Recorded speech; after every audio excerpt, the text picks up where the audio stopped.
on a arrêté notre frère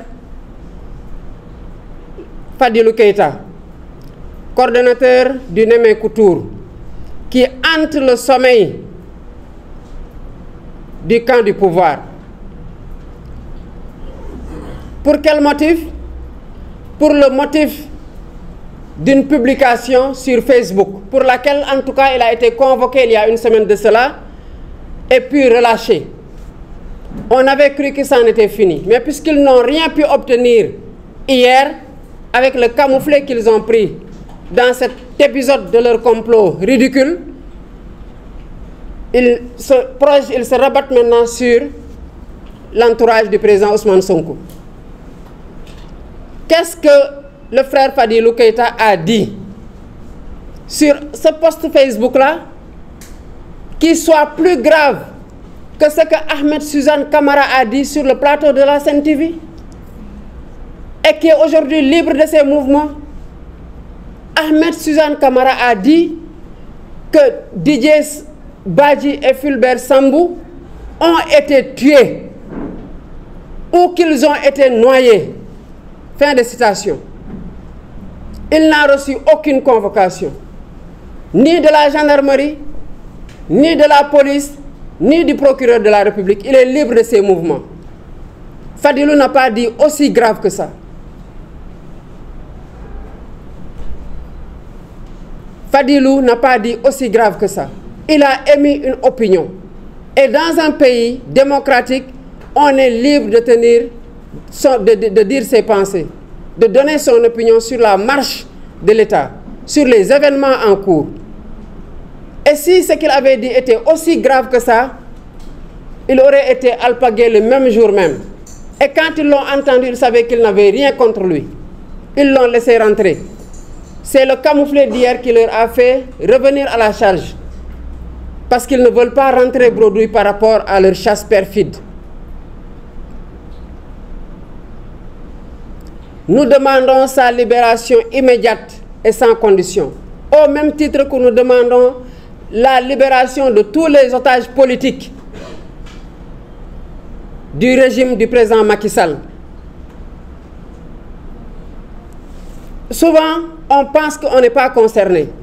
Mais quand on en arrive dans un pays à ce que le poste de 3 émoticônes en rire peut vous amener à l'instruction, on est pris dans un pays avec les principes fondamentaux d'un état de droit. Il n'y a même plus d'état.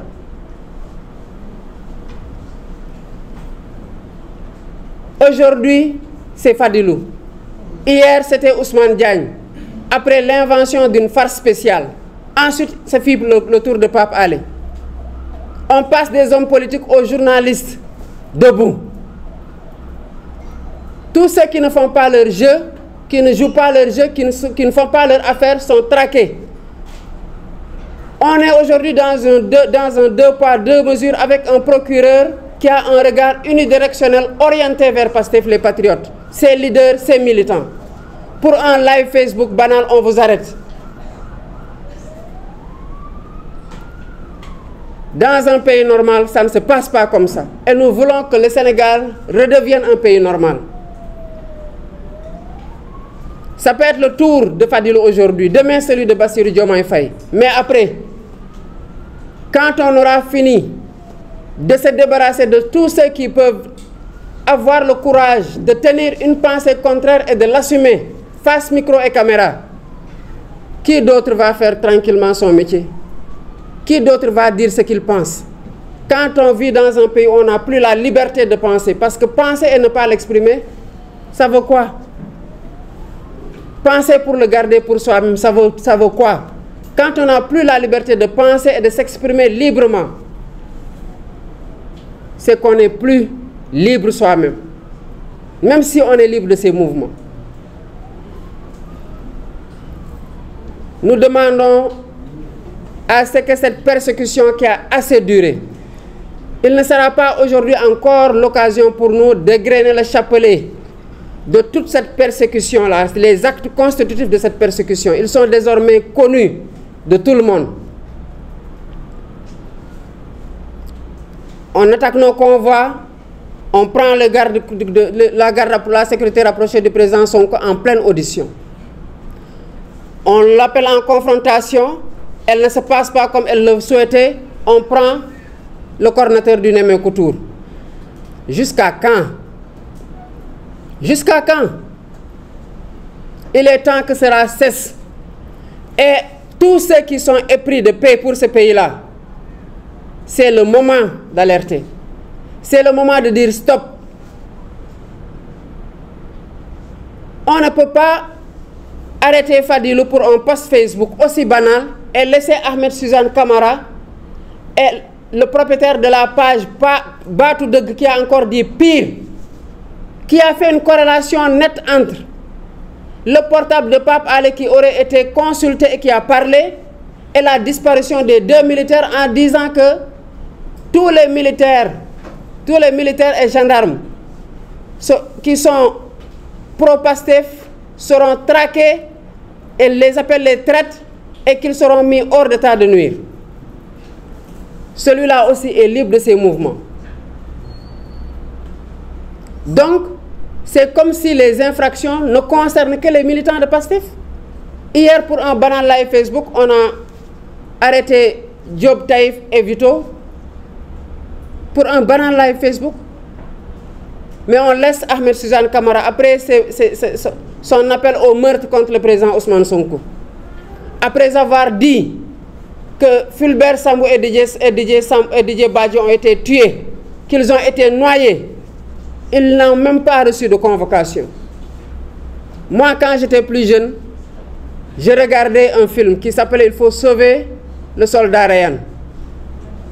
À la sortie de ce film-là, j'avais une haute compréhension de la fraternité militaire.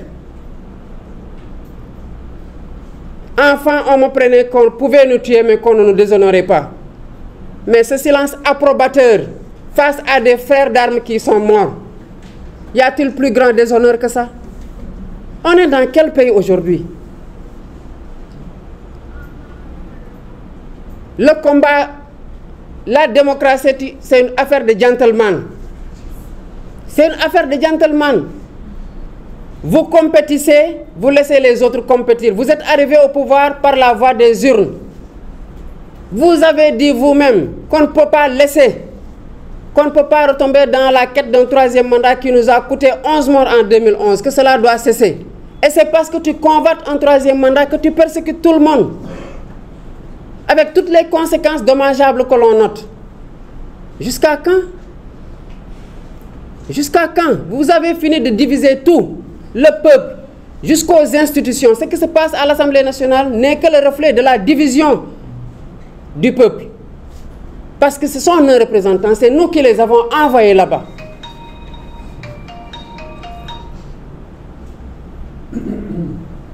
Voilà ce que nous voudrions partager avec vous en cet après-midi, pour dire à ceux qui se considèrent et sont considérés comme des régulateurs sociaux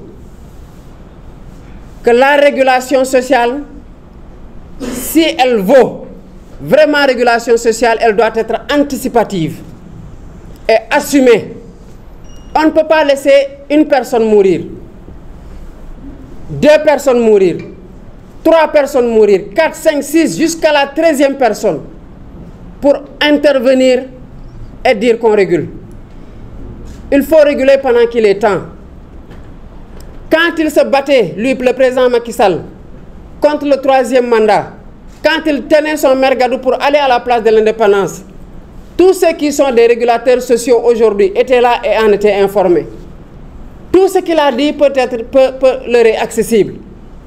Donc s'il convoite un 3e mandat, il est de la réponse qui doit encore nous coûter des vies. Il est de la responsabilité de tout le monde de s'assumer et de lui dire que tu ne peux pas jouer avec des vies dans ce pays. Parce qu'on ne sait pas la vie qui va tomber et celle qui va suivre. Une vie perdue d'un citoyen sénégalais, c'est déjà une vie de trop. Ne parlons pas d'un chapelet de vie humaine perdue qu'on aura encore à égrener. Pour ensuite appeler à partir de quel moment? C'est le moment de l'appeler à la raison. Quand il persécute, quand il violente, quand il emprisonne, c'est le moment de lui dire ça.